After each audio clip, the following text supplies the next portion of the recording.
Assalamualaikum warahmatullahi wabarakatuh. Waalaikumsalam warahmatullahi wabarakatuh. Alhamdulillahi rabbil alamin. Asyhadu an la ilaha illallah wahdahu la syarika lah, waliyus salihin, wa asyhadu anna sayyidana wa nabiyyana Muhammadan abduhu wa rasuluh as-sadiqul amin. Allahumma salli wa sallim wa barik ala sayyidina Muhammad wa ala alihi wa sahbihi wa man tabi'ahum bi ihsanin ila yaumiddin. Subhanaka la ilma lana illa ma 'allamtana innaka antal alimul hakim. Para hadirin, kaum muslimin muslimat, mukminin mukminat, semoga senantiasa dimuliakan dan diberkahi Allah Subhanahu wa taala. Dalam kesempatan yang singkat ini, saya ingin mengingatkan beberapa amalan. Menurut saya amalan ini rata-rata sudah ditahu oleh orang dan hafal, tapi cukup banyak yang melalaikan, tidak menyadari amalan yang sederhana ini dianugerahkan oleh Allah dengan pahala yang amat-amat besar.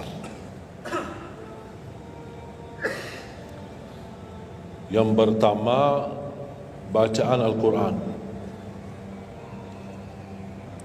Banyak orang yang malas membaca karena tidak bisa baca, atau alasan tidak mengerti artinya. Daripada saya baca tak faham artinya, mendingan tak usah baca. Itu bisikan syaitan. Yang membisiki seperti ini adalah syaitan. Buat apa kamu baca? Kan kamu tak faham. Mendingan tak usah baca, supaya kita meninggalkan bacaan Al-Quran. Sedangkan dijanjikan oleh Allah SWT dan juga Rasulullah SAW, setiap satu huruf 10 kebaikan, bukan setiap amal. Semua hitungannya dengan amal. Salat 5 waktu dapat pahala 50, salat duha dapat pahalanya, salat qiyamul lail ada pahalanya, sunnah fajar sebelum azan, sudah azan sebelum salat, itu pahalanya sama dengan dunia dan seisinya, seluas dunia dan seisinya. Ini sunnahnya. Kira-kira gimana yang wajib? Rasulullah SAW bersabda di hadis yang sahih, la aqulu alif lam mim harf, walakin alifun harf wa lamun harf wa mimun harf. Alif lam mim bukan satu huruf, tapi alif satu huruf, lam satu huruf, mim satu huruf. Cuba kalau kita baca setiap hari satu halaman aja, berapa kita mendapatkan nilai pahala? Hitung silakan, bawa kalkulatornya dan hitung sendiri. Tak ada yang sia-sia di sisi Allah. Membaca Al-Quran walaupun tidak memahami isinya, tetap terhitung setiap satu huruf 10 kebaikan. Berarti anda tidak sia-sia membaca Al-Quran walaupun tidak faham. Ada orang membaca tapi berbata-bata, dia merasa salah bacaannya, keliru. Dia sudah berusaha belajar tapi itu kemampuannya. Didatangi syaitan, dibisikin, salah mulu bacaan kamu, tak benar bacaan kamu, wakaf tidak ada benar, panjang pendeknya tak benar, apalagi hukum tajwid tak benar. Bisa keliru, bisa dosa. Astagfirullah, dosa ya. Udah, terima kasih syaitan. Malah dia terima kasih lagi sama syaitan. Dibisikin, didengarin, diterima, langsung dia rubah, tidak baca. Alasannya takut dosa.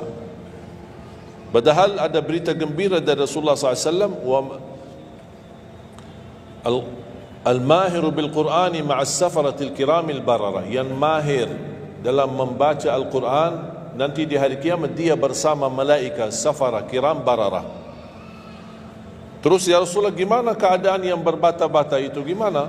Walladhi yatata'ta'u fi wa huwa alaihi syaq lahu ajran. Barang siapa yang membaca tapi masih berbata-bata dalam bacaannya, bukan dosa, justru 2 pahala. 1, karena dia mau baca Al-Quran. 2, karena ada berbata-bata, kesulitan dalam membaca. Allah menghargai kesulitan, Allah berikan pahala. Berarti tidak ada rugi sama Al-Quran.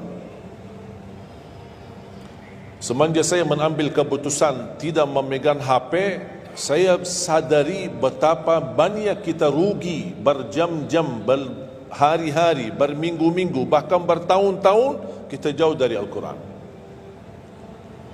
Aku heran ketika mendengar ada orang yang bisa lewat 1 bulan tapi tidak khatam Al-Quran. 1 bulan, 30 hari, berarti minimal setiap hari 1 juz, dikali 30 hari 30 juz. Ada orang 1 tahun tak khatam-khatam. Syukur kalau khatam di bulan suci Ramadan 1 kali, habis Ramadan dia tutup Al-Quran. Mohon maaf, ketemu lagi di tahun depan pas Ramadan lagi. Ini keadaan kita. Makanya orang berkata, negeri kita bermasalah terus, negeri kita politiknya begini, negeri kita selalu ada ini. Perbuatan tangan kita. Di mana kita jauh hubungan kita sama Allah, Allah hantarkan musibah sampai kita sadar memperbaiki hubungan kita sama Allah. Salatnya, Qur'annya, ibadahnya, itu kunci memudahkan dan mengatasi semua masalah. Silahkan rubahkan pemimpinnya berkali-kali, rubahkan aturan negaranya berkali-kali, tidak akan bisa terjadi kebaikan kecuali hubungan kita dari Allah Subhanahu Wa Taala. Semakin baik hubungan kita, semakin dekat Allah yang urus. Tapi kalau kita mengurus sendiri dan kita jauh dari Allah, ya silakan. Kata Allah, silahkan. Wakaltuhu ila nafsi, aku tinggalkan dia untuk dirinya sendiri. Dan siapa kira-kira yang bisa mengurusi dirinya kalau bukan pertolongan Allah SWT?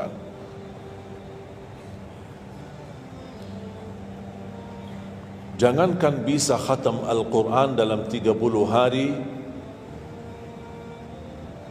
jangan 1 juz dalam 1 hari, 30 hari bisa dikhatam dalam waktu 10 jam.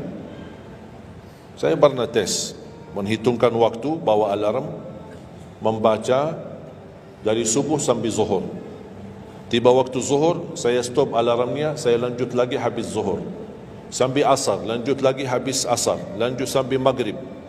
Berapa saya habis khatam 30 juz? Bagi orang yang lancar bacaannya, tidak berbata-bata, bacaannya lancar, hurufnya jelas, tajwidnya bagus, tidak terlalu cepat, standar, sebagaimana bacaan tadi salat Isya, itu namanya standar, hadar, tapi disempurnakan tajwid, tidak boleh cepat dan tidak boleh terlalu lambat.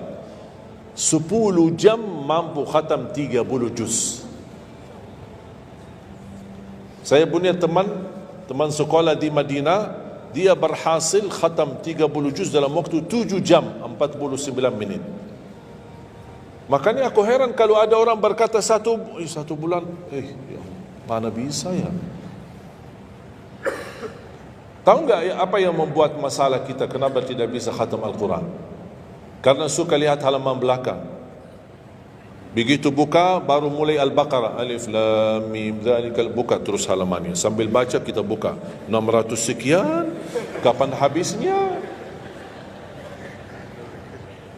Hudal lil muttaqin, sadaqallahul azim. Sudah langsung sadaqah karena sudah merasa berat. Dia menghitung halaman belakang sedangkan dia baru aja mulai 1 ayat. Dia langsung sadaqallahul azim. Syaitan tidak mungkin dan tidak senang melihat kita sering membaca Al-Quran. Kalau orang dulu susah baca Al-Quran wajar, karena susah menemukan Quran. Zaman sahabat cari kulit unta untuk tuliskan ayat yang Allah turunkan. Ada potongan ayat di Sayyidina Utsman, ada potongan ayat di Sayyidina Abu Bakar, ada potongan ayat di sana sini. Coba kumpulkan, susah. Makanya semuanya larinya kepada sahabat yang begitu datangnya wahyu, mereka langsung mendengar dari Rasul, langsung bisa hafal. Seperti Sayyidina Ubay bin Ka'ab radhiyallahu an, Zaid bin Thabit radhiyallahu an, Anas bin Malik radhiyallahu an, Uthman bin Affan. Jadi mereka datangin para penghafal Qurannya. Dah ada mushaf, dah ada Quran, dah ada HP bisa download Al-Quran 30 juz. Gimana? Tapi mereka tidak pernah tinggalkan Al-Quran. Bahkan ada di antara sahabat yang setiap malam tahajudnya khatam 30 juz dalam 1 tahajud. Coba bayangkan, kira-kira alasan kita apa? Quran sudah di mana-mana, dan segala terjemahan, warna-warni, tajwid, semua ada. Yang bagus, yang besar. Maaf, mata saya ada yang besar, ada segede meja ini, ada. Susah menemukan, alhamdulillah HP bisa sekarang isinya 30 juz, bisa dibawa kemana-mana, tak usah pusing mencari Al-Quran. Semua kemudahan, semestinya kita mampu mengalahkan sahabat Rasul. Karena kita semua fasilitas ada. Apa yang kita mau bilang sama Allah? Ada seorang, mungkin Bapak Ibu pernah nonton di acara Hafiz Indonesia, namanya Kaila, buta. Dia setiap hari, saya tanya, kamu berapa murajaah bacaan Quran setiap hari? 5-7 juz. Buta, 5-7 juz. Saya kaget, gak panyakan, kan kasihan kamu. Dan kebetulan kamu sudah punya uzur. Kalau tidak baca Al-Quran sama sekali, ana yakin Allah maafkan. Buta, dah bisa. Tahu nggak jawabannya apa? Saya malu sama Allah menjadikan buta saya alasan tidak baca Quran. Ini anak usia 7 tahun. Malu sama Allah menjadikan buta, padahal ini ujian. Butanya dari Allah, bukan dari dirinya. Tapi dia malu menjadikan buta itu alasan tidak baca Quran. Pertanyaan saya, alasan antum apa? Apa alasan? Sibuk. Belum ada waktu. Ya, saya maklum, belum ada waktu. Memang dunia ini bikin stres. Makanya tidak ada waktu. Saya nasihatkan mulai hari ini, jangan kasih Al-Quran sisa waktumu. Dalam istilah, kalau ada sisa waktu, insya Allah saya baca Quran. Kalau itu niatnya, tidak bakalan. Tapi tolong utamakan Al-Quran dalam sehari-harimu. Minimal mulai harimu baca Quran, tutupi harimu baca Quran. Jangan tunggu sisa waktu. Wallahi Al-Quran keberkahannya luar biasa. Kesumbuhan, petunjuk, keberkahannya menjaminkan ke surga, selamat siksa neraka, selamat dari siksa kubur. Banyak anugerah. Sayang. Kadang-kadang kalau kita mendengar ada seorang da'i atau seorang ustaz, materi-materi bukunya bagus, isinya bagus, kita kejar. Di mana buku itu jual? Kita cari informasi, di mana buku itu jual? Ini tulisan manusia. Kita kagumi, kita banggakan, kita suka dan kita ikuti, bahkan kita kejar di mana-mana. Al-Quran kalamullah. Masa kalam manusia lebih mulia di hati kita daripada kalamullah?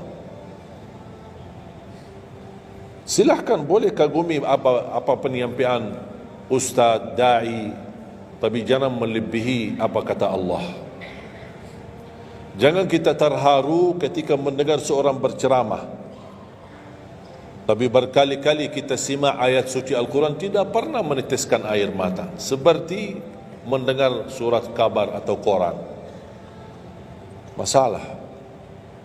Ternyata ucapan manusia lebih menyentuh hati. Padahal kata Allah, kalau Al-Quran diturunkan di atas gunung bisa hancur jadi tanah basir. Kembali lagi, jangan lewat satu hari belum baca Quran. Tidak bisa baca, masih bisa simak, dengar. Setelkan murattal dari HP-mu. Manfaatkan kondisi macet di Jakarta. Manfaatkan. Lagi naik motor, taruh apa ruginya? Ruginya apa? Simpan handsfree di telinga, ya sambil bawa motor. Dengarin ayat suci Al-Quran. Nikmat, berkah, dalam lindungan Allah, disertai malaikat. Apa ruginya? 1 jam di dalam perjalanan, tidak ada rugi. Dan hitung memang umur kita, tapi sudah diisi mendengar Al-Quran. Juga banyak waktu. Nikmat. Kalau saya merasa kesibukan mengganggu sampai tidak ada luang waktu cukup untuk saya bisa baca tilawah di rumah, saya menikmati di jalan. Apalagi kalau mau pergi ke acara, apalagi kalau keluar kota, berjalan lumayan jauh, nikmat. Ya Allah, mudah-mudahan macet terus. Nikmat. Macet ini menjadi nikmat. Dah fikir macetnya karena lagi melihat Al-Quran. Beda sama orang, hanya sepanjang berjalan chat HP, HP. Merasa bosan. Sudah semua chat sudah dilewati, semua SMS sudah dibalas, semua pesan-pesan sudah dibaca. Akhirnya bosan. Macet mulu ini Jakarta. Nanti temannya di sebelah, kalau bukan macet, bukan Jakarta loh. Itu habis waktu, sia-sia. Padahal Al-Quran ini kita baca tidak mesti dalam keadaan wudu. Apalagi kita dalam perjalanan, kita naik motor atau naik mobil, kita bisa dengan handphone kita, HP kita. Ada orang terus, gimana saya membawa Al-Quran terus saya tidak berwudu? Kan kamu menyentuh HP, bukan menyentuh Al-Quran. Bersentuhan dengan HP. Jadi saya harap, sekali lagi mohon dengan sangat, kalau boleh terima permohonan saya, tolong tinggikan perhatianmu kepada Al-Quran. Ingin berkah rezeki, berkah umur, sihat wal afiat, bahagia selamat dunia akhirat, tolong perhatikan Al-Quran. Semakin banyak perhatian kamu kepada Al-Quran, semakin banyak perhatian Allah kepadamu. Terserah kamu milih. Mau dapat perhatian dari Allah cuma 1 jam, ya udah 1 jam aja baca Quran. Mau perhatian dari Allah selalu, sudah selalu bersama Al-Quran. Karena ini Quran kalamullah, bukan makhluk, bukan diciptakan, diturunkan. Kalamullah, ucapan Allah subhanahu wa ta'ala. Masa kita tidak tertarik? Cukup karena ini kalamullah, itu sudah cukup membuat kita tertarik. Masa kalam manusia lebih kita tertarik daripada kalamullah? Belum apalagi dijanjikan setiap satu huruf 10 kebaikan.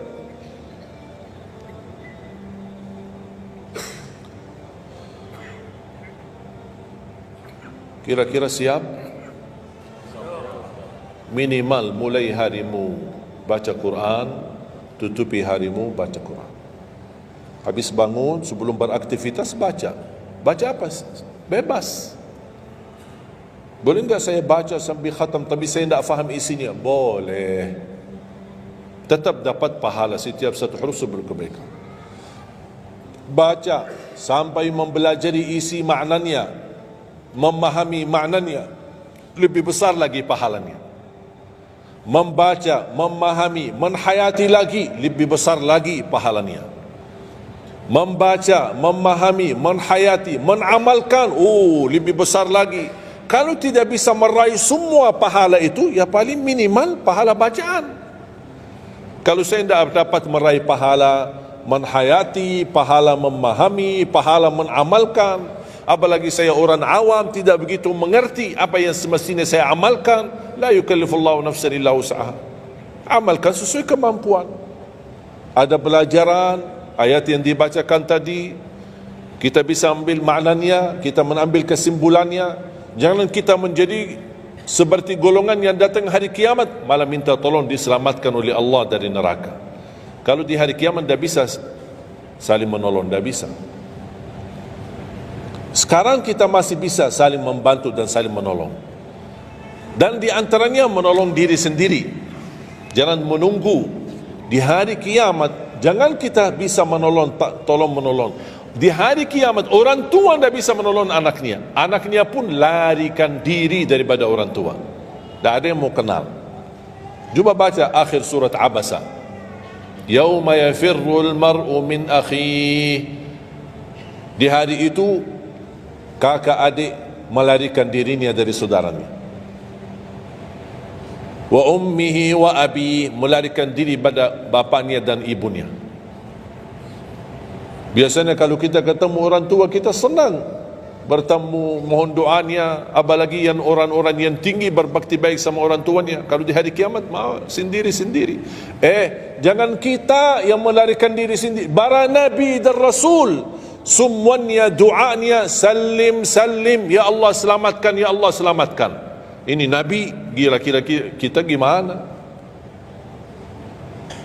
Yauma yafirrul mar'u min akhihi wa ummihi wa abihi wa sahibatihi wa bani. Sampai dari istrinya pun dia melarikan diri. Mohon maaf, sendiri-sendiri. Saya tidak bisa tolong kamu. Jangankan kita sama istri kita atau sama anak-anak kita. Rasulullah sallallahu alaihi wasallam pernah berkata sama Siti Fatimah, anaknya Nabi Muhammad, ittaqillah fa inni wallahi la ughni anki min Allahi syai'a. Hei anakku Fatimah, bertakwalah kepada Allah, karena aku tidak bisa membantu kamu nanti di kemudian hari. Sendiri-sendiri, salim salim, selamatkan ya Allah. Ini kesempatan. Sebelum kita menjadi na'udzubillah salah alamat daripada ke surga menjadi ke neraka, kita sekarang perbaiki kemana arahan kita, kemana jalan kita. Kita yang milih, tidak ada yang memaksa. Taat, Allah hanya menyuruh kita taat, tapi Allah tidak pernah maksa. Kira-kira kalau tidak salat dapat pukulan? Dapat pukulan? Ada yang memukul kita? Ada yang melemparkan kita dalam batu sampai bata kepala kita? Ada? Tidak ada. Taat, Allah menyuruh taat, tapi Allah tidak pernah maksa. Sama juga syaitan, menyuruh kita dosa maksiat, tapi syaitan tidak pernah maksa kita. Sebagaimana ayat tadi dibacakan, ayat surah Ibrahim ayat 22, syaitan berkata, aku tidak punya kuasa di atas kalian, tapi aku hanya menyuruh kalian terlalu cepat taati. Kata syaitan, terlalu cepat respon, aku hanya menyuruh. Da'autukum fastajabtum li. Makanya sekarang jangan menyalahkan, saya tidak bisa bantu kalian, dan kalian pun tidak bisa bantu aku. Kita dua-duanya dijerumuskan dalam neraka, na'udzubillah dzalik. Oleh karena itu, jemaah sekalian, kesempatan, mumpun masih kita umur, masih punya kesehatan, manfaatkan. Karena akan datang satu saat, sekarang bukan masalah umur, masalah sehat. Tiba-tiba bisa sakit, virus di mana-mana. Kemarin saya punya saudara saya baik-baik aja, tidur bangun sakit, sampai matanya, mukanya macam sakit. Tiba-tiba tak bisa berbicara baik-baik, tak bisa baca Al-Quran dengan baik, tak bisa salat dengan baik. Ini kan mengganggu.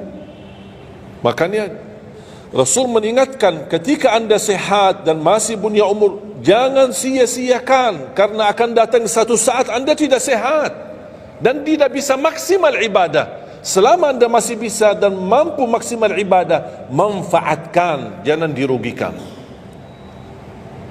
Akan datang satu saat anda tidak bisa. Saat anda berdiri, manfaatkan salatmu saat berdiri. Besok akan datang satu saat anda tidak bisa berdiri. Bahkan ada orang yang ingin sekali sujud, tapi dia bisa karena sakit lutut, dia tidak bisa lipatkan kakinya, tidak bisa sujud. Betapa banyak orang yang merugi ketika dia sehat, dia tidak memanfaatkan dan menikmati ibadahnya. Yang kedua, doa azan. Setiap hari kita mendengar azan 5 kali. Sayang sekali banyak yang sibuk dengan handphonenya. Azan ini panggilan Allah.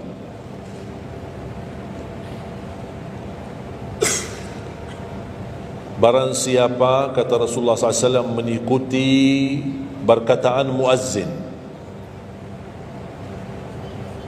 artinya muazzin mengucapkan Allahu Akbar, Allahu Akbar, kita ucap Allahu Akbar, Allahu Akbar. أشهد أن لا إله إلا الله أشهد أن لا إله إلا الله أشهد أن محمد رسول الله أشهد أن محمد رسول الله.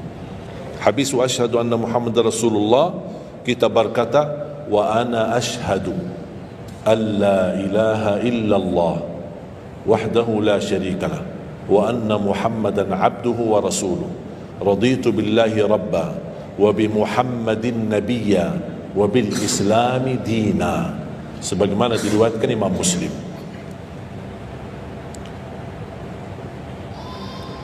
Hayya 'alas salah, kita jawab la haula wala quwwata illa billah. Apa hikmahnya di sini la haula wala quwwata illa billah? Ya Allah, kami tidak punya daya dan kekuatan untuk menghadiri panggilan-Mu kecuali dengan pertolongan-Mu ya Allah. Karena hayya 'alas salah butuh gerak, bergerak, datang. Hayya 'alas salah, panggilan, hey mari salat. Ya Allah, la haula wala quwwata illa billah. Ya Allah, kami tidak punya kemampuan menghadapi godaan dunia, menghadapi hawa nafsunya, menghadapi malas, kecuali dengan kekuatan-Mu ya Allah. La haula wala quwwata illa billah. Meraih kemenangan, meraih kemuliaan, hayya 'alal falah. Ya Allah, kami tidak mampu meraih kemuliaan itu kecuali dengan kekuatan dan izin-Mu ya Allah. Allahu Akbar, Allahu Akbar, kita ucapkan Allahu Akbar, Allahu Akbar. La ilaha illallah, kita ucapkan la ilaha illallah. Habis itu apa? Apa kata Rasulullah SAW di hadis yang diriwayatkan Imam Bukhari? Thumma salla alayya, selepas itu dia bersalawat kepada Nabi Muhammad. Allahumma salli ala Muhammadin wa ala ali Muhammad. Bagi Sayyiduna boleh, tidak bagi Sayyiduna boleh. Selepas itu doa, Allahumma rabb hadhihi ad-da'wati at-tammah was-salati al-qa'imah ati Muhammadan al-wasilata wal-fadilah wab'athhu maqaman mahmudan alladhi wa'adta. Ini ucapan yang saya sampaikan di Sahih Bukhari.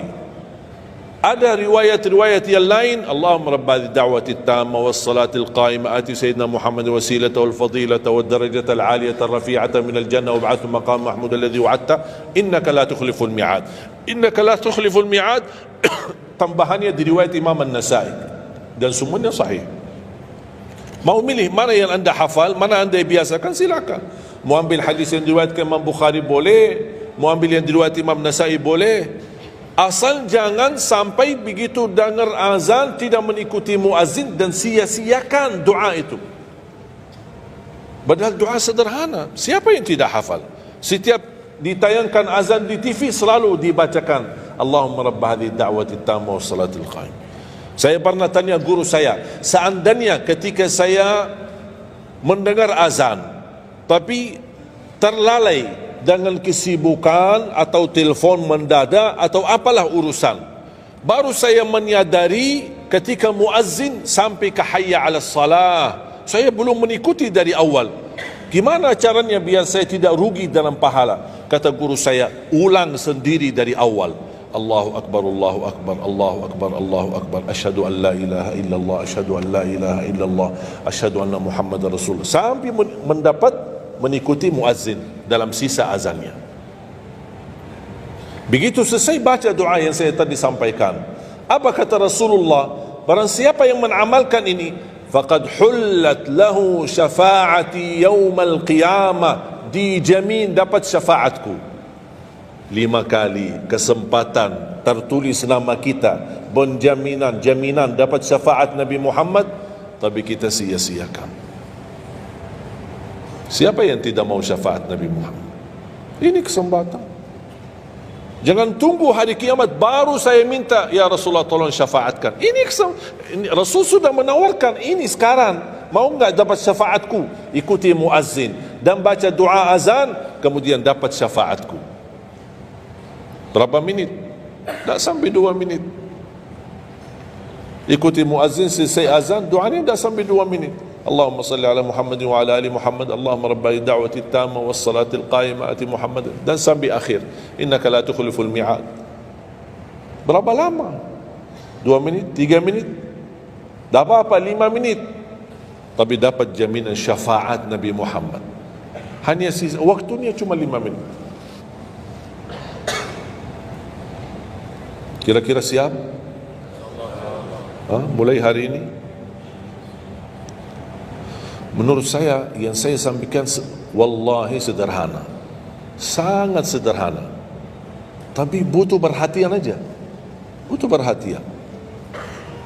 Yang ketiga, jangan tinggalkan sunnah qabliyah subuh. Walaupun anda malas menjaga sunnah qabliyah ba'diyah. Kalau anda merasa diri malas, banyak kan ada sunnah qabliyah ba'diyah. Kan ada sunnah qabliyah zuhur, ba'diyah zuhur, ada qabliyah ba'diyah maghrib, ba'diyah isya, qabliyah subuh. Kalau anda merasa malas melaksanakan sunnah-sunnah, minimal jangan tinggalkan sunnah subuh. Pahalanya lebih besar daripada dunia dan seisinya. Walaupun anda telat bangun, sudah kesiangan, tetap wajib ambil air wudu, laksanakan sunnahnya, baru salat subuhnya. Walaupun anda bangun jam 11 siang, tetap banyak orang karena ketiduran dan terlewat waktunya, dia tidak salat subuh. Terus ini hutang, wajib bayar, dan tidak bisa besok ganti subuh 2 kali. Tidak ada di dalam agama. Subuh, ya udah, ya Allah, nawaitu salat subuh yang kemarin karena saya ketiduran lillahi ta'ala. Tidak bisa. Apa kata ini? Bukan, mohon maaf, ini bukan kata saya supaya orang jangan ini pendapat baru. Bukan kata saya, tapi kata Rasulullah SAW. Bukan kata Majlis Ulama Indonesia, bukan kata saya, bukan kata siapa-siapa. Kata Rasulullah sallallahu alaihi wasallam di hadis yang sahih, "Man nama an salatin aw nasiyaha falyusalliha mata dzakaraha la kaffarata laha illa dzalik." Ya Allah, terima kasih ya Rasulullah. Sepertinya Rasul sudah diberitahu umatnya bakal ketiduran banyak dari salat. Makanya sudah diberikan solusi. Seandainya ketiduran, ini juga kata Rasulullah, man nama an salatin, silahkan nanti anda pas pulang buka di Google, biar lihat sanad hadisnya ini. Oh, Syekh Ali kau bawain hadis yang dah benar ini. Silahkan. Tahu, kenal enggak Syekh Google? Syekh Google kenal? InsyaAllah semua ilmu dia tahu. Tinggal masukin aja. Barang siapa yang ketiduran dari salat, hadis, terus klik, dia keluar. Semua dasarnya apa dijelaskan. Semua. Mau bahasa Arab ada, mau bahasa Indonesia ada, mau bahasa Inggris pun ada. Syekh Google hebat. Man nama an salatin aw nasiyaha falyusalliha mata dzakaraha la kaffarata lahu illa dzalik. Barang siapa yang ketiduran, coba ketiduran. Tidur menurut ulama dianggap uzur. Karena istri saya ketika saya keluar kota, dia hubungi dan dia bangun kesiangan, kira-kira jam 8. Dia telefon dengan nangis-nangis. Kenapa nangis? Sakit? Enggak, ketiduran tadi subuh. Ya udah, ambil air wudu, salat subuh. Rasulullah aja pernah ketiduran dari salat subuh. Yang tidak boleh, jangan terlalu sering.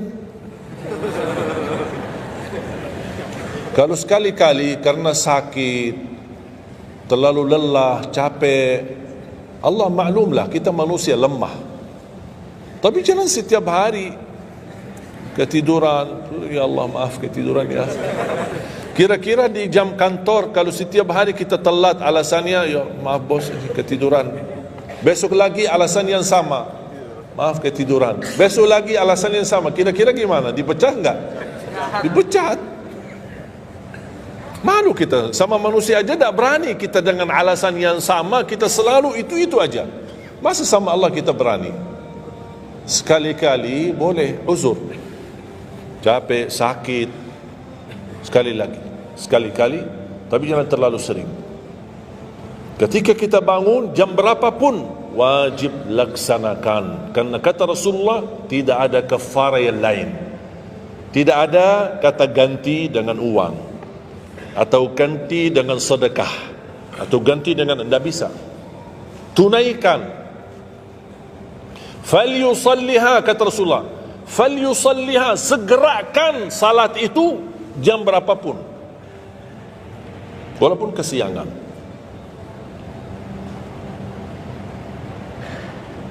Jelas? Sering ya ketiduran ya? Uzur. Saya juga berapa kali ketiduran. Bukan berarti saya tidak pernah ketiduran, berapa kali.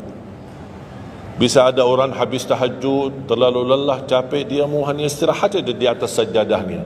Pas bangun sudah jam 7. Padahal Masya Allah tahajud. Semangatnya tahajud tapi ketiduran salat subuh. Makanya ini harus disesuaikan kemampuan.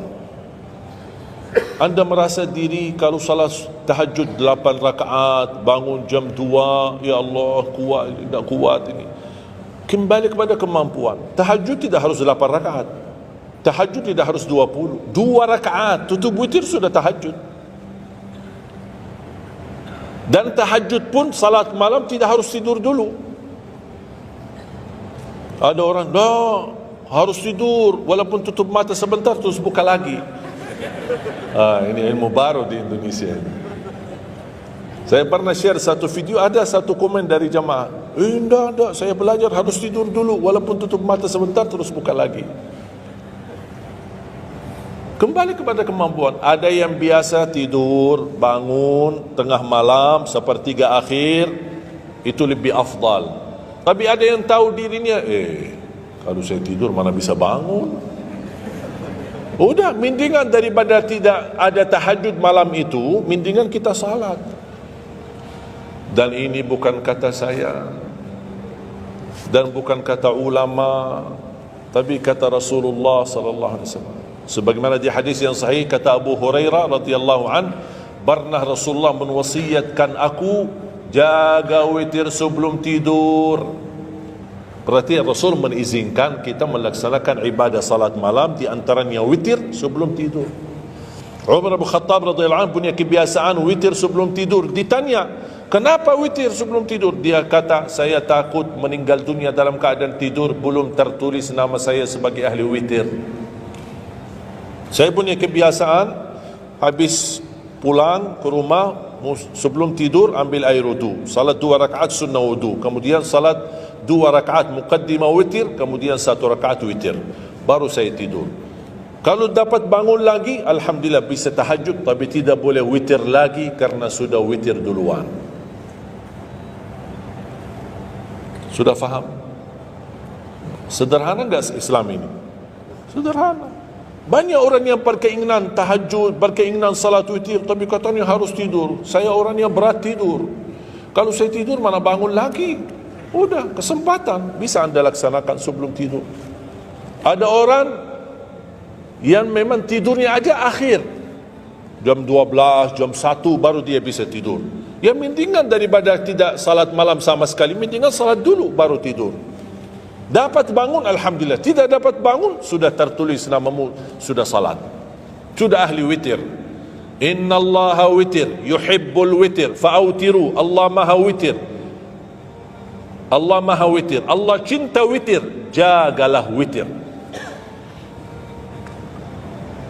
Dan ini termasuk 2 sunnah yang Rasul tidak pernah tinggalkan, sunnah subuh sama sunnah witir.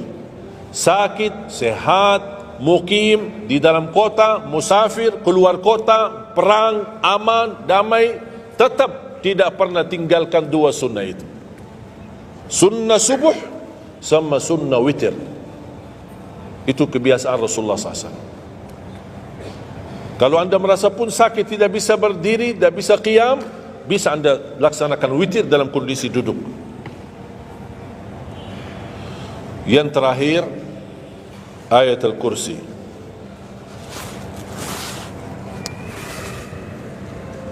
Jangan tinggalkan ayat al-kursi lepas salat.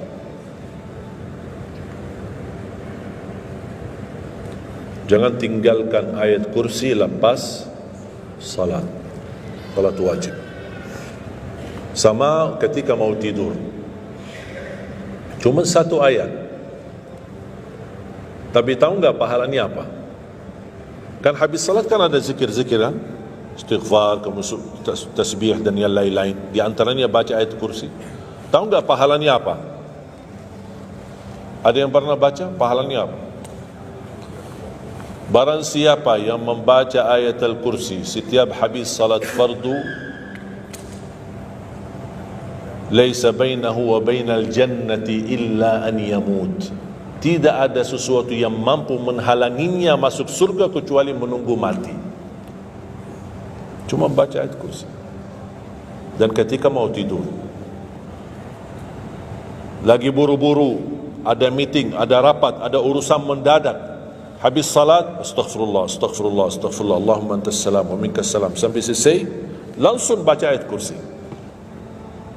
Terus subhanallah itu yang lain-lain gimana? Tak apa-apa, sambil jalan naik motor, subhanallah, subhanallah, subhanallah, subhanallah, sambil jalan. Subhanallah ada riwayat 33, ada riwayat 25, ada riwayat 10, minimal 10. Subhanallah 10 kali, Alhamdulillah 10 kali, Allahu Akbar 10 kali. Itu yang paling sederhana. Saya bagikan ini, biasanya kalau saya isi di kementerian atau di pejabat, saya kasih zikir-zikir begitu. Pak, subhanallah cuma 10 kali. Biasanya kita tahu 33. Lah, ini khusus buat pejabat. Yang penting zikir, supaya jangan tinggalkan. Zikir. Banyak orang sibuk, mendadak ada urusan, udah zikir. Subhanallah cuma 10 kali. Subhanallah 10 kali, Alhamdulillah 10 kali, Allahu Akbar 10 kali. Itu paling cepat. Subhanallah. Ternyata di dalam agama ada yang juga hemat. Hemat sederhana tapi pahalanya tetap besar. Dan dikuranin. Tidak ada pahala yang hemat. Semuanya pahala sempurna. Semuanya pahala agung. Sempurna dan luar biasa dahsyat balasan Allah Subhanahu Wa Taala. Makanya jangan disia-siakan. Yang sederhana ini, makanya saya buat buku 20 amalan ringan tapi pahalanya sangat menakjubkan. Karena selama saya di Indonesia, saya sudah tahu prinsip orang Indonesia. Orang Indonesia tidak suka yang ribet-ribet. Yang ribet-ribet tidak suka. Yang susah-susah tidak suka. Orang Indonesia mau mudah yang ingat, mudah dihafal, mudah diamalkan dan masuk surga. Itu orang Indonesia. Ya, jadi yang susah-susah, iya, gimana ini suruh baca 1000 kali? Iya, mana ada waktu 1000 kali? Baca ada sudah 100 kali, udah ngantuk. Saya kasih yang sederhana. Kenapa saya kasih? Karena kemampuan beda-beda. Ada yang tekadnya tinggi, kemampuannya luar biasa dahsyat, bisa ribuan kali dia berzikir, ya silakan. Tidak ada yang melarang kita berzikir, bebas, berapapun. Tapi ada yang malas. Udah. Jadi alhamdulillah di dalam ajaran Islam kita ada malas ya, ini pilihan malas. Makanya saya bikin 20 amalan. Dan ini buku 20 amalan ringan. Pahalanya sangat menakjubkan. Pahalanya sangat besar walaupun amalannya ringan. Mudah, sederhana. Dan buku ini hanya laku di Indonesia, tidak laku di Arab. Karena cocok dengan budaya Indonesia, saya sudah hafal. Sama dengan bacaan. Mohon maaf tadi kepanjangan insya. Pas begitu saya ingat merindukan kota Madinah, suasana Madinah.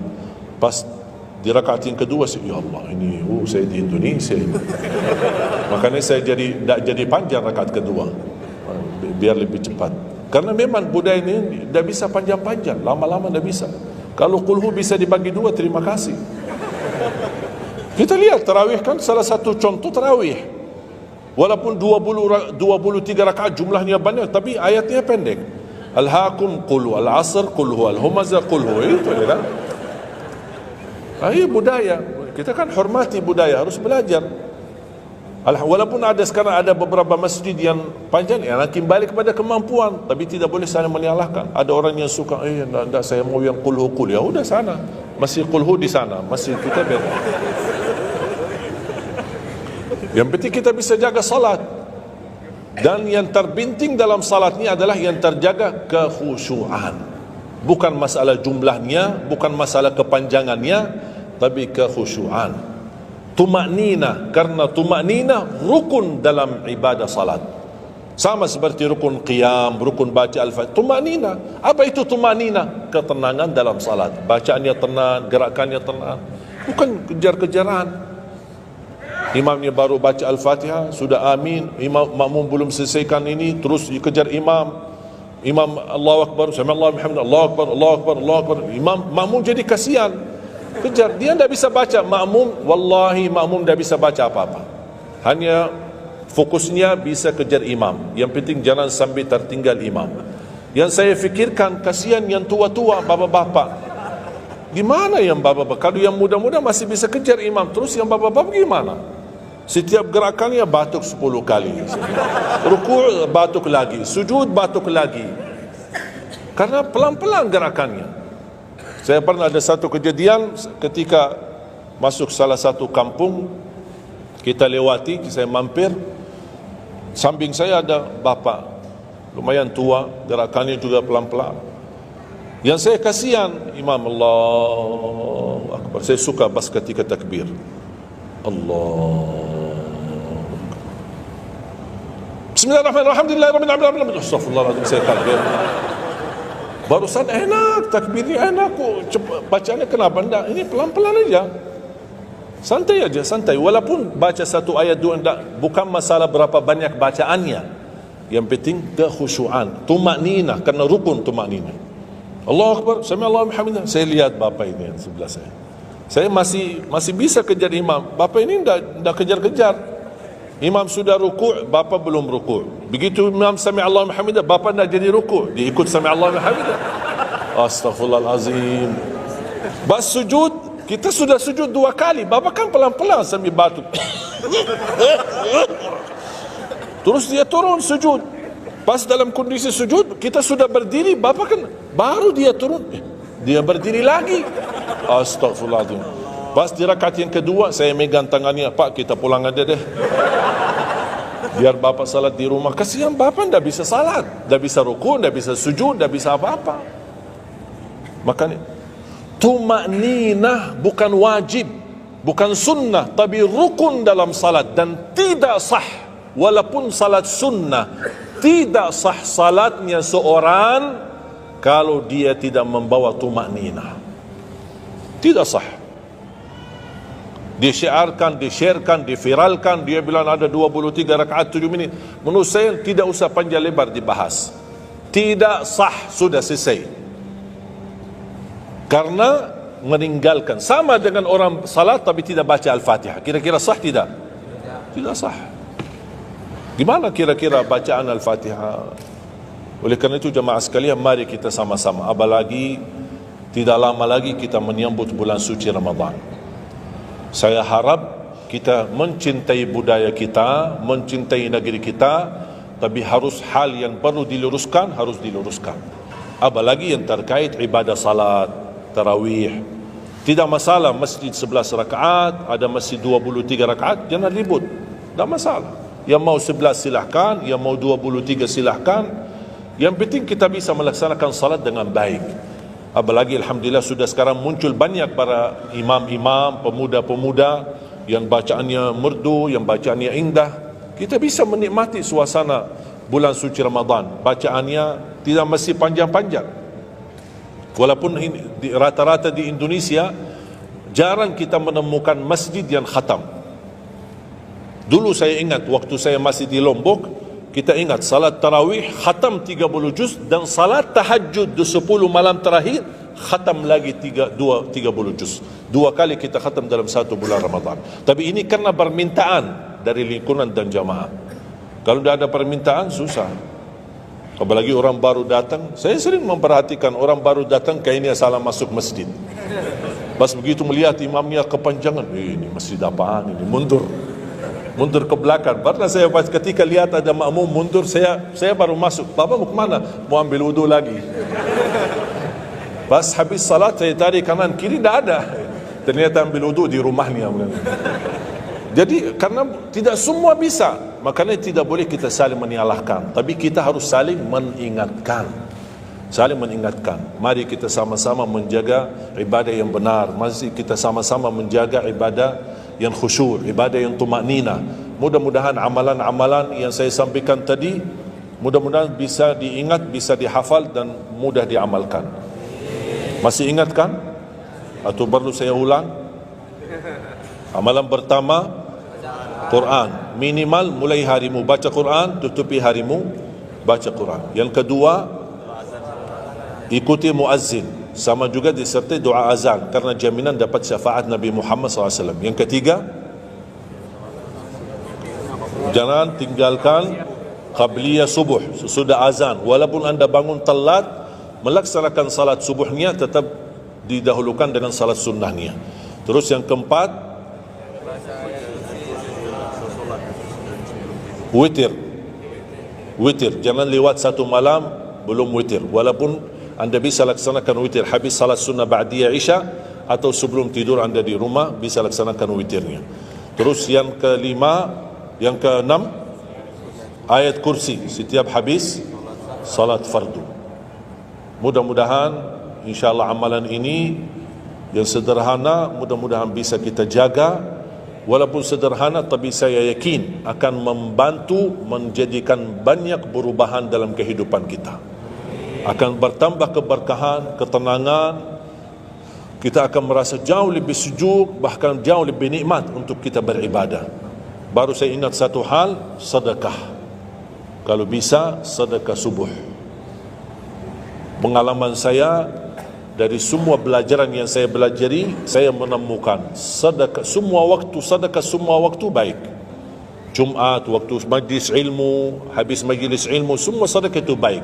Tapi saya menemukan sedekah subuh itu yang paling baik, yang paling dahsyat, yang paling cepat terkabul hajat kita. Kenapa sedekah subuh dahsyat? Karena setiap waktu subuh Allah turunkan malaikat, tugasnya cuma satu, mendoakan orang yang berinfak di subuh hari. Tidak usah payah dan susah cari orang miskin subuh hari. Mulai malam ini anda sediakan kota amal dalam rumahmu, atau anda bisa pinjam seperti kota amal ini Darut Tauhid ya, ini bisa anda pinjam atau minta sama Darut Tauhid. Anda bisa simpan di rumah. Setiap habis subuh sebelum beraktivitas isi sedekah. Yang lebih dahsyat lagi, sedekah yang disertai doa. Karena wallahi terjamin doamu terkabul dengan wasilah sedekah subuh. Sakit, ya Allah, aku mohon dengan berkat sedekah ini sembuhkan penyakitku. Kalau orang tua yang sakit, doakan orang tua. Ya Allah, dengan berkat sedekah subuh ini sembuhkan orang tua saya. Mencari jodoh, mencari kerjaan, apapun masalah yang anda hadapi, masalah hutang, masalah apapun. Orang tua sudah meninggal, ya Allah, aku mohon dengan berkat sedekah ini titipkan pahala sedekah ini untuk kedua orang tuaku. Apa saja, mau hafal Al-Quran, tapi kalau boleh saya usulkan, satu kali sedekah fokus satu hajat.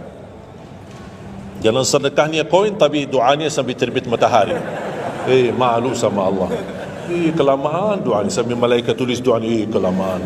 Banyak sekali doa. Satu kali doa, satu kali hajat, satu kali sedekah. Sesuaikan. Bukan Allah tidak bisa, Allah maha bisa menolong kita, tapi kita malu. Masa kita sedekah begitu saja tapi kita minta panjang lebar ya, tolong disesuaikan. Tapi rutin, wallahi dahsyat. Antum insyaAllah akan merasakan sedekah subuh, subhanallah. Setiap jamaah yang saya sampaikan, termasuk ada keluarga yang sudah lama menikah, tidak punya keturunan, saya memberikan amalan ini. Suami istri masing-masing mengamalkan, isi sedekahnya, ya Allah, aku mohon dengan berkat sedekah ini karunialah kepada kami keturunan. 17 tahun mereka tidak punya keturunan. Alhamdulillah 6 bulan kemudian saya dapat berita gembira dari mereka, kabar baik, alhamdulillah istrinya positif hamil. Sedekah subuh luar biasa dahsyatnya. Sedikit tapi rutin. Sampai insyaAllah kita dipanggil oleh Allah, mudah-mudahan dalam keadaan husnul khatimah. اللهم اغفر لنا ولوالدينا ولجميع المسلمين والمسلمات والمؤمنين والمؤمنات الأحياء منهم والأموات. Allahumma ya Allah, jadikan pertemuan ini membawa berkah bagi kami, jadikan sisa umur kami lebih baik daripada yang sudah lalu, jadikan segala perjuangan kami, sedekah kami, infak kami, amalan salih kami menjadi pahala besar di sisi-Mu ya Allah, menjadikan membawa syafaat bagi kami di hadapan-Mu hari kiamat. Akhiri hayat kami dengan husnul khatimah. Ampuni dosa kami, ampuni kedua orang tua kami. Ya Allah, aku mohon untuk semua jemaah yang hadir, selepas majlis ini masing-masing pulang sudah diampuni segala dosanya, disucikan hatinya, dibersihkan jiwanya, diselamatkan setiap langkah-langkahnya. Jadikan kami semua penghafal Al-Quran, berakhlak-akhlakul Quran, menjadi ahlul Quran, pencinta Al-Quran, dan di hari kiamat mendapatkan syafaatnya Al-Quran. Birahmatika ya arhamar rahimin. Rabbana atina fid dunya hasanah wa fil akhirati hasanah wa qina adzaban nar. Wa sallallahu ala sayyidina nabiyina Muhammadin wa ala alihi wa sahbihi baraka wasallam. Walhamdulillahi rabbil alamin. Akhirul kalam, subhanakallahumma bihamdika asyhadu an la ilaha illa anta astaghfiruka wa atubu ilaik. Assalamualaikum warahmatullahi wabarakatuh. Dari seluruh kesimpulan dan mohon yang hormat kepada yang masuk dan silakan teman-teman untuk membantu karena insya Allah mungkin pasti juga akan menggunakan kita.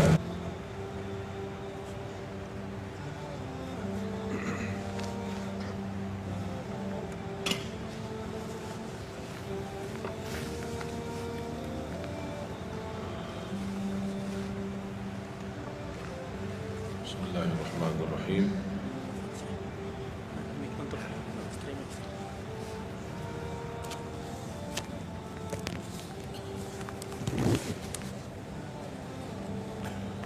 Assalamualaikum warahmatullahi wabarakatuh. Waalaikumsalam warahmatullahi wabarakatuh. Alhamdulillahi rabbil alamin. Asyhadu an la ilaha illallah wahdahu la syarika lah. ولي الصالحين وأشهد أن سيدنا ونبينا محمدا عبده ورسوله الصادق الأمين اللهم صل وسلم وبارك على سيدنا محمد وعلى آله وصحبه ومن تبعهم بإحسان إلى يوم الدين سبحانك لا علم لنا إلا ما علمتنا إنك أنت العليم الحكيم. Para hadirin kaum muslimin muslimat, mukminin mukminat, semoga senantiasa dimuliakan dan diberkahi Allah Subhanahu wa taala. Dalam kesempatan yang singkat ini saya ingin mengingatkan beberapa amalan. Menurut saya amalan ini rata-rata sudah ditahu oleh orang dan hafal. Tapi cukup banyak yang melalaikan, tidak menyadari amalan yang sederhana ini dianugerahkan oleh Allah dengan pahala yang amat-amat besar. Yang pertama, bacaan Al-Quran. Banyak orang yang malas membaca karena tidak bisa baca atau alasan tidak mengerti artinya. Daripada saya baca tak faham artinya, mendingan tak usah baca. Itu bisikan syaitan. Yang membisiki seperti ini adalah syaitan. Buat apa kamu baca? Kan kamu tak faham. Mendingan tak usah baca, supaya kita meninggalkan bacaan Al-Quran. Sedangkan dijanjikan oleh Allah SWT dan juga Rasulullah SAW, setiap satu huruf 10 kebaikan, bukan setiap amal. Semua hitungannya dengan amal.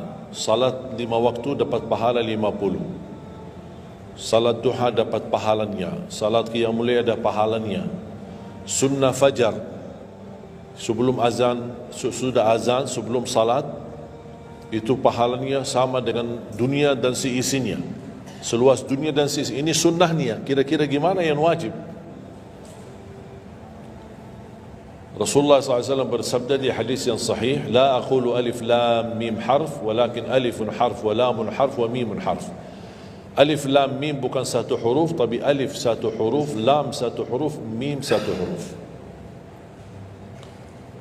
Cuba kalau kita baca setiap hari satu halaman aja, berapa kita mendapatkan nilai pahala? Hitung, silakan. Bawa kalkulatornya dan hitung sendiri. Tak ada yang sia-sia di sisi Allah. Membaca Al-Quran walaupun tidak memahami isinya, tetap terhitung setiap satu huruf 10 kebaikan. Berarti anda tidak sia-sia membaca Al-Quran walaupun tidak faham. Ada orang membaca tapi berbata-bata. Dia merasa salah bacaannya, keliru.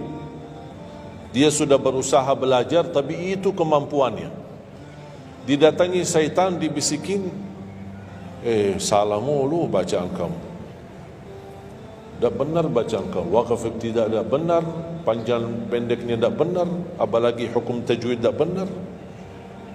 Bisa keliru, bisa dosa. Astaghfirullah, dosa ya. Udah, terima kasih syaitan. Malah dia terima kasih lagi sama syaitan. Dibisikin, didengarin, diterima, langsung dia rubah, tidak baca. Alasannya takut dosa. Padahal ada berita gembira dari Rasulullah SAW, al-mahiru bil-Qur'ani ma'as safaratil kiramil barara, yang mahir dalam membaca Al-Quran, nanti di hari kiamat dia bersama malaikat safara kiram barara. Terus ya Rasulullah, gimana keadaan yang berbata-bata itu, gimana? Walladhi yatata'ta'u fi wa huwa alaihi syaq lahu ajran. Barang siapa yang membaca tapi masih berbata-bata dalam bacaannya, bukan dosa, justru 2 pahala. 1 karena dia mau baca Al-Quran, kedua karena ada berbata-bata, kesulitan dalam membaca. Allah menghargai kesulitan, Allah berikan pahala. Berarti tidak ada rugi sama Al-Quran. Semenjak saya mengambil keputusan tidak memegang HP, saya sadari betapa banyak kita rugi berjam-jam, berhari-hari, berminggu-minggu, bahkan bertahun-tahun kita jauh dari Al-Quran. Aku heran ketika mendengar ada orang yang bisa lewat 1 bulan tapi tidak khatam Al-Quran. 1 bulan, 30 hari, berarti minimal setiap hari 1 juz. Dikali 30 hari 30 juz. Ada orang 1 tahun tak khatam-khatam. Syukur kalau khatam di bulan suci Ramadan 1 kali. Habis Ramadan dia tutup Al-Quran. Mohon maaf, ketemu lagi di tahun depan pas Ramadan lagi. Ini keadaan kita. Makanya orang berkata, negeri kita bermasalah terus, negeri kita politiknya begini, negeri kita selalu ada ini. Perbuatan tangan kita. Di mana kita jauh hubungan kita sama Allah, Allah hantarkan musibah sampai kita sadar memperbaiki hubungan kita sama Allah. Salatnya, Qur'annya, ibadahnya, itu kunci memudahkan dan mengatasi semua masalah. Silahkan rubahkan pemimpinnya berkali-kali, rubahkan aturan negaranya berkali-kali, tidak akan bisa terjadi kebaikan kecuali hubungan kita dari Allah Subhanahu Wa Taala.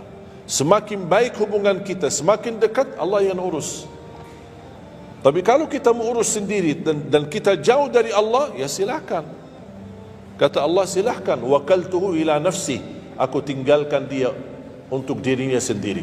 Dan siapa kira-kira yang bisa mengurusi dirinya kalau bukan pertolongan Allah SWT?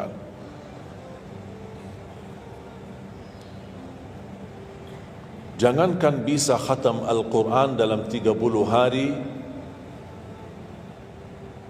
jangan 1 juz dalam 1 hari, 30 hari bisa dikhatam dalam waktu 10 jam. Saya pernah tes, menghitungkan waktu, bawa alarm, membaca dari subuh sampai zuhur. Tiba waktu zuhur, saya stop alarmnya, saya lanjut lagi habis zuhur. Sampai asar, lanjut lagi habis asar, lanjut sampai maghrib. Berapa saya habis khatam 30 juz? Bagi orang yang lancar bacaannya, tidak berbata-bata, bacaannya lancar, hurufnya jelas, tajwidnya bagus, tidak terlalu cepat, standar, sebagaimana bacaan tadi salat Isya, itu namanya standar, hadar, tapi disempurnakan tajwid, tidak boleh cepat dan tidak boleh terlalu lambat. 10 jam mampu khatam 30 juz. Saya punya teman sekolah di Madinah, dia berhasil khatam 30 juz dalam waktu 7 jam 49 menit. Makanya aku heran kalau ada orang berkata 1 bulan, mana bisa ya? Tahu enggak apa yang membuat masalah kita kenapa tidak bisa khatam Al-Quran? Karena suka lihat halaman belakang. Begitu buka baru mulai Al-Baqarah, Alif Lam Mim Dzalikal, buka terus halamannya. Sambil baca kita buka 600 sekian, kapan habisnya? Hudan lil muttaqin, sadaqallahul azim. Sudah langsung sadaqah, karena sudah merasa berat. Dia menghitung halaman belakang sedangkan dia baru aja mulai 1 ayat. Dia langsung sadaqallahul azim. Syaitan tidak mungkin dan tidak senang melihat kita sering membaca Al-Quran. Kalau orang dulu susah baca Al-Quran wajar, karena susah menemukan Quran. Zaman sahabat cari kulit unta untuk tuliskan ayat yang Allah turunkan. Ada potongan ayat di Sayyidina Utsman, ada potongan ayat di Sayyidina Abu Bakar, ada potongan ayat di sana sini. Coba kumpulkan, susah. Makanya semuanya larinya kepada sahabat yang begitu datangnya wahyu, mereka langsung mendengar dari Rasul, langsung bisa hafal. Seperti Sayyidina Ubay bin Ka'ab radhiyallahu an, Zaid bin Thabit radhiyallahu an, Anas bin Malik radhiyallahu an, Uthman bin Affan. Jadi mereka datangin para penghafal Qurannya. Dah ada mushaf, dah ada Quran, dah ada HP bisa download Al-Quran 30 juz. Gimana? Tapi mereka tidak pernah tinggalkan Al-Quran. Bahkan ada di antara sahabat yang setiap malam tahajudnya khatam 30 juz dalam satu tahajud. Cuba bayangkan, kira-kira alasan kita apa? Quran sudah di mana-mana, dalam segala terjemahan, warna-warni, tajwid, semua ada. Yang bagus, yang besar. Maaf, mata saya, ada yang besar, ada segede meja ini, ada. Susah menemukan, alhamdulillah HP bisa sekarang isinya 30 juz, bisa dibawa kemana-mana, tak usah pusing mencari Al-Quran. Semua kemudahan, semestinya kita mampu mengalahkan sahabat Rasul, karena kita semua fasilitas ada. Apa yang kita mau bilang sama Allah? Ada seorang, mungkin Bapak Ibu pernah nonton di acara Hafiz Indonesia, namanya Kaila, buta. Dia setiap hari, saya tanya, kamu berapa murajaah bacaan Quran setiap hari? 5 sampai 7 juz. Buta, 5 sampai 7 juz. Saya kaget, tak panyakan, kan kasihan kamu. Dan kebetulan kamu sudah punya uzur, kamu dah baca Al-Quran sama sekali, ana yakin Allah maafkan. Buta, dah bisa. Tahu enggak jawabannya apa? Saya malu sama Allah menjadikan buta saya alasan tidak baca Quran. Ini anak usia 7 tahun. Malu sama Allah menjadikan buta, padahal ini ujian. Butanya dari Allah, bukan dari dirinya. Tapi dia malu menjadikan buta itu alasan tidak baca Quran. Pertanyaan saya, alasan antum apa? Apa alasan? Sibuk, belum ada waktu.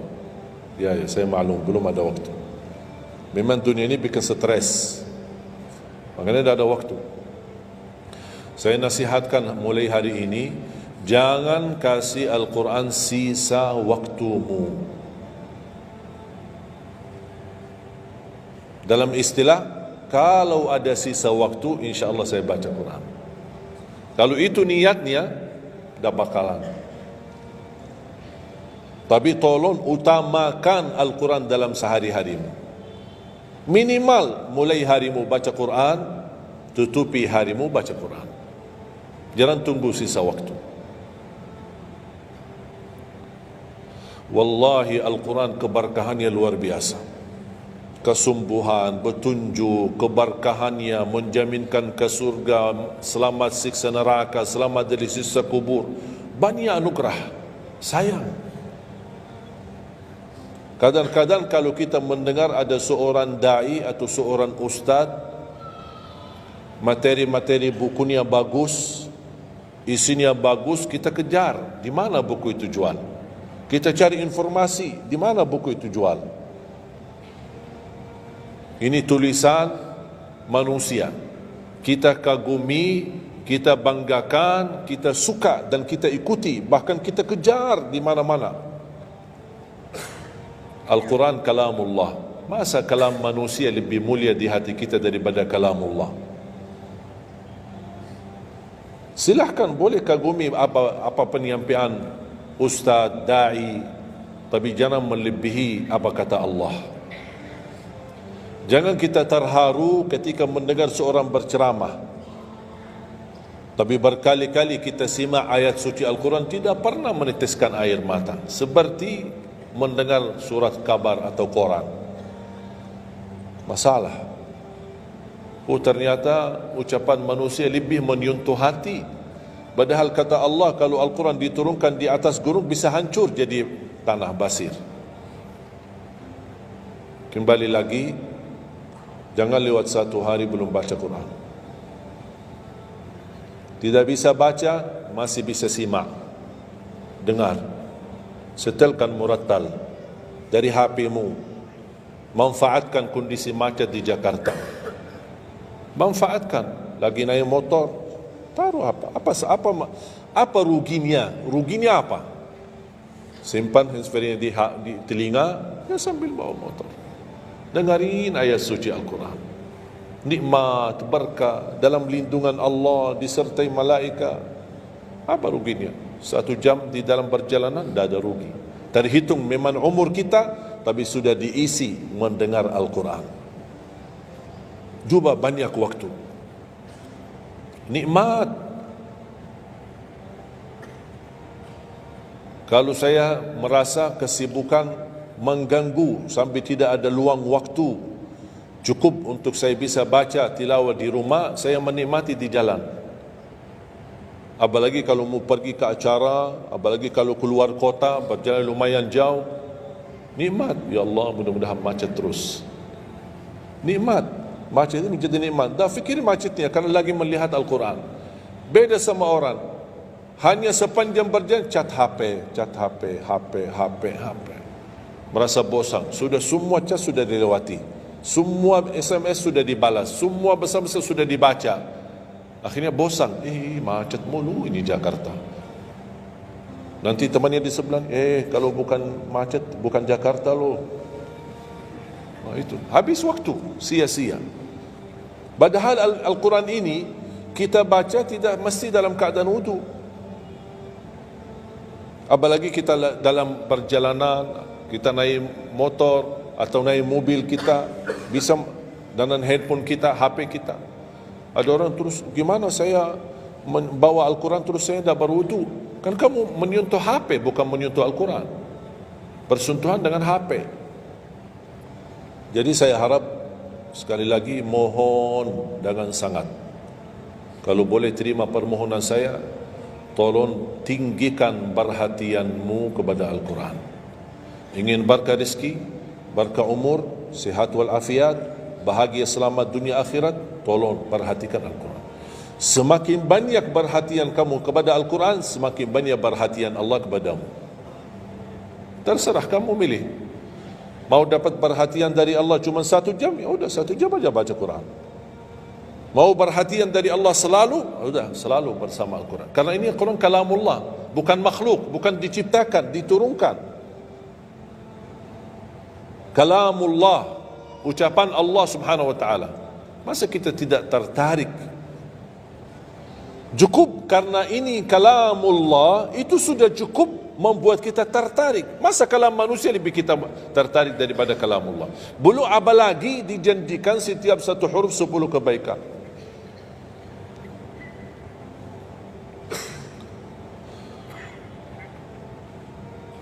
Kira-kira siap? Minimal mulai harimu baca Quran, tutupi harimu baca Quran. Habis bangun, sebelum beraktivitas baca. Baca apa? Bebas. Boleh enggak saya baca sambil khatam tapi saya tidak faham isinya? Boleh. Tetap dapat pahala setiap satu huruf 10 kebaikan. Baca sampai mempelajari isi maknanya, memahami maknanya, lebih besar lagi pahalanya.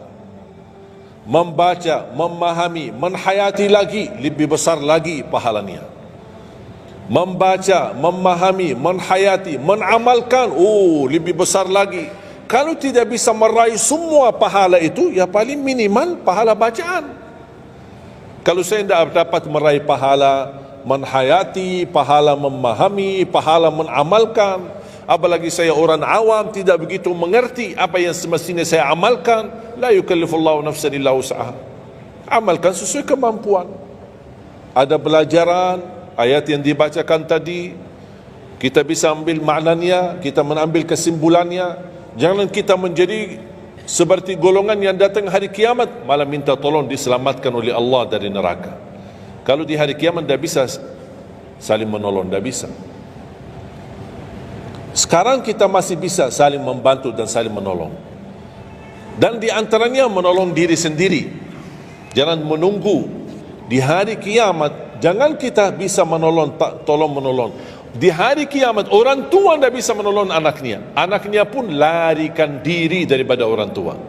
Tak ada yang mau kenal. Cuba baca akhir surat Abasa. Yauma yafirrul mar'u min akhihi. Di hari itu kakak adik melarikan dirinya dari saudaranya. Wa ummihi wa abi, melarikan diri pada bapaknya dan ibunya.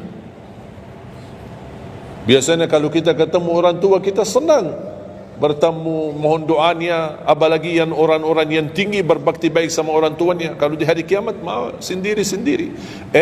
Jangan kita yang melarikan diri sendiri. Para nabi dan rasul semuanya doanya salim salim, ya Allah selamatkan, ya Allah selamatkan. Ini nabi, kira-kira kita gimana? Yauma yafirrul mar'u min akhihi wa ummihi wa abihi wa sahibatihi wa bani. Sampai dari istrinya pun dia melarikan diri. Mohon maaf, sendiri-sendiri.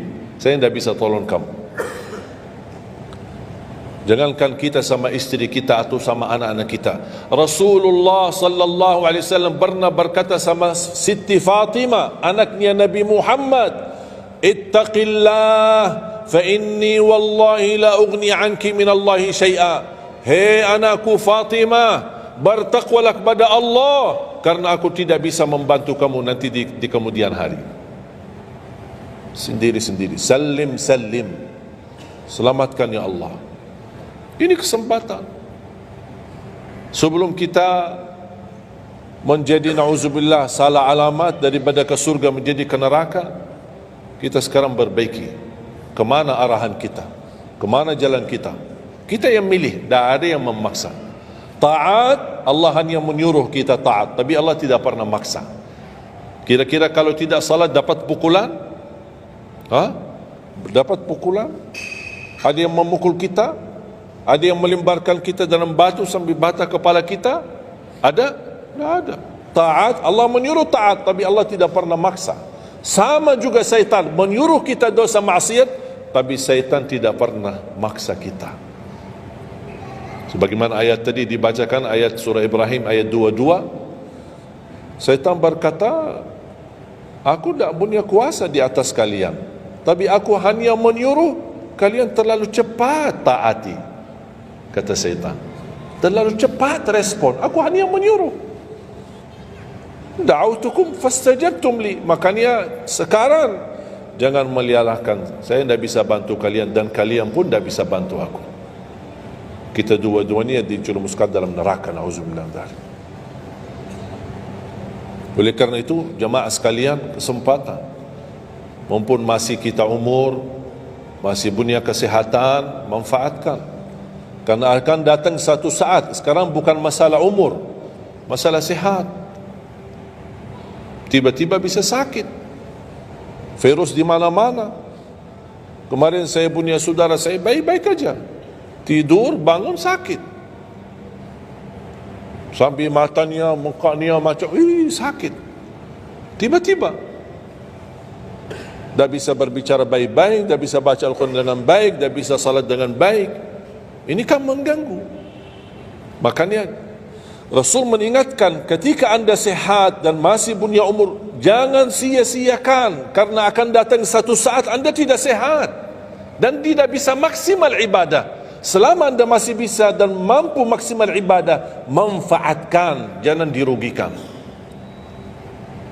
Akan datang satu saat anda tidak bisa.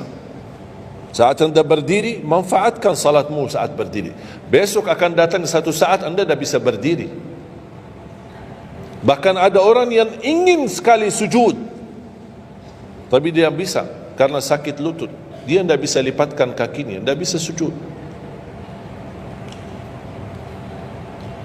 Betapa banyak orang yang merugi ketika dia sehat, dia tidak memanfaatkan dan menikmati ibadahnya.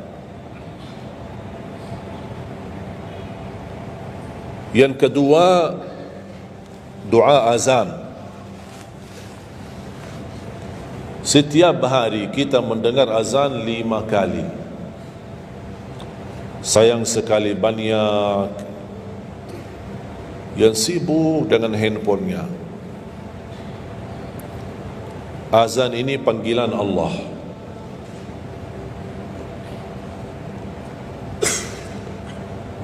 Barang siapa, kata Rasulullah SAW, mengikuti perkataan muazzin, artinya muazzin mengucapkan Allahu Akbar, Allahu Akbar, kita ucap Allahu Akbar, Allahu Akbar, asyhadu an la ilaha illallah, asyhadu an la ilaha illallah, asyhadu anna Muhammadar Rasulullah, asyhadu anna Muhammadar Rasulullah. Habis wa asyhadu anna Muhammadar Rasulullah, kita berkata wa ana asyhadu an la ilaha illallah wahdahu la syarikalah wa anna Muhammadan abduhu wa rasuluh, raditu billahi rabba wa bi Muhammadin nabiyya wa bil islami dina, sebagaimana diriwayatkan Imam Muslim.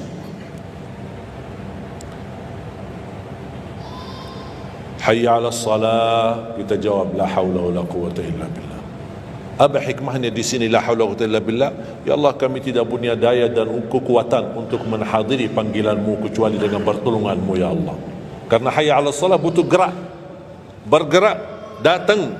Hayya 'ala salah, panggilan, hey mari salat.